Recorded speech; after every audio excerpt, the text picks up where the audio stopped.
अभी हम थोड़ा देखते हैं, यही सवाल हमने जैसे आज आपसे पूछा, इसी प्रकार से हमने और कुछ बाहर के लोगों से पूछा। अब उनकी बात सुनेंगे। ज़िंदगी का फ़लसफ़ा ये है, जैसे मैंने अपनी ज़िंदगी को शेप अप करने की कोशिश की कि मैंने इंजीनियरिंग करी, इंजीनियरिंग पास आउट करी, इंजीनियरिंग अच्छे से पास आउट करी, बट इंजीनियरिंग के दौरान ही मुझे समझ में आ गया था कि मैं म्यूज़िक के लिए हूँ, मैं सिंगिंग के लिए हूँ। तो मैंने अपनी जो राह है, अपने दिल की सुनी, अपने अंदर की आवाज़ को सुनी। तो मैं यही चाहता हूँ कि उसमें संघर्ष हो सकता है, बहुत सारा संघर्ष हो सकता है, संघर्ष हर एक के जीवन में आता है, बट उस संघर्ष को पार करके ही एक आपको जो जीत का एहसास होता है, जो आपको एक अचीवमेंट होती है, that achievement is what belongs to you and it will stay forever with you. And आप डाउन द लाइन जाके ये नहीं सोचेंगे कि वो आप कर सकते थे एक मुकाम पे आके, या आप वो अपनी लाइफ में कुछ हासिल कर सकते थे बट आपने नहीं किया, तो पछतावा नहीं होना चाहिए किसी चीज़ का। Whatever you are thinking, go for it. आप अगर थोड़ी खुशी बांट सकते हैं तो दुनिया में काफ़ी दुख है, काफ़ी सफरिंग है, तो अगर आप थोड़ी सी खुशी बांट सकें, थोड़ी हंसी, थोड़ी मुस्कुराहट बांट सकें, तो इसकी कोशिश आप ज़रूर रोज़ करिए। आपको सिर्फ कोशिश करनी है। देखिए, कोशिश आपका कर्तव्य है, फल मिले या ना मिले पता नहीं, पर छोड़ते जाइए, थोड़े थोड़े ना छोड़ते जाइए, थोड़ी थोड़ी खुशियाँ छोड़ते जाइए लोगों के लिए। मेरा तो फलसफा यही है। सबसे बड़ा फलसफा, दुनिया में सबसे बड़ा रोग, मेरे बारे में क्या कहेंगे लोग। 99% लोग इस दुनिया में इसी रोग से ग्रसित हैं। जब इंसान दुनिया को जवाबदेही हो जाता है, तो दुनिया को तो बाबा नानक खुश नहीं कर सका।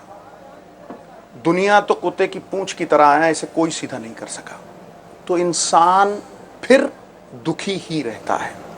जिंदगी के पीछे भागोगे तो जिंदगी आगे आगे भागेगी, तुम ठहर जाओगे, जिंदगी तुम्हारे पांव में आके लौटेगी। ये सबसे बड़ा फलसफा है। मकसद लाइफ का यही है कि सच्चाई हमेशा विजय होती रहे और लोग सच की राह पर चलते रहें। हर तरीके से हर फील्ड में जो करूं अच्छा करूं, बेहतर करूं और डाइवर्सिफाई करूं, अपने आप को सीमित नहीं रखूं किसी भी तरह से, अपनी ज़िंदगी को अपने आप अच्छी ज़िंदगी जीना और हो सके तो दूसरों की मदद करना।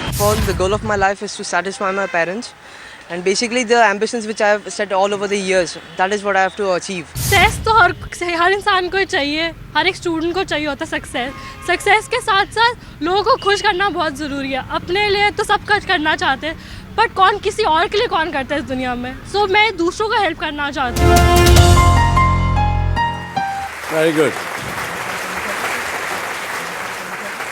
सो ये सब आपने देखा, कुछ कन्फ्यूजन भी है, कुछ क्लैरिटी है, लेकिन क्या चीज़ें निकल के आई इन सब बातों से। खुश रहना चाहता हूँ, लोगों को खुश देखना चाहता हूँ, दुनिया को जवाब देना नहीं चाहता, भगवान को जवाब देना चाहता हूँ, लोगों में नाराज़ी ना रहे, संसार अच्छा बने, वगैरह वगैरह, इस प्रकार की चीज़ें निकल के आती हैं। अल्टीमेटली हम क्या कहते हैं, we need to definitely know this philosophy, principle of life as I call it, or principle of life and living। और मेरा ये भी मानना है कि living is an art, that technique does come slowly and gradually to us। जैसा मैंने कहा कि मुझे 30 वर्ष प्लस होने के बाद समझ में आया कि ज़िंदगी का मकसद क्या है, लेकिन ये पर्पस ज़िंदगी में होना उतना ही आवश्यक है, जानना उतना ही आवश्यक है, जितना कि आपको अभी आप अगर इंजीनियरिंग स्टूडेंट हैं, मैनेजमेंट ग्रेजुएट स्टूडेंट हैं, जो भी पढ़ाई कर रहे हों, जो बनना चाह रहे हो, उसके लिए जो चीज़ जानने की ज़रूरी है, उतना ही ज़रूरी आपको ज़िंदगी का मकसद जानना ज़रूरी है। ये कोई स्कूल और कॉलेजेस में तो पढ़ाया नहीं जाएगा।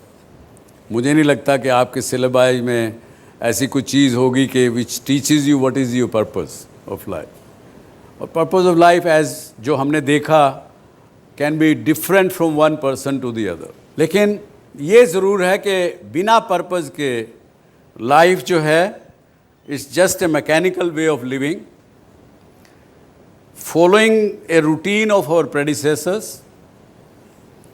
Without a purpose, we lack fundamental knowledge of living if we don't have a purpose.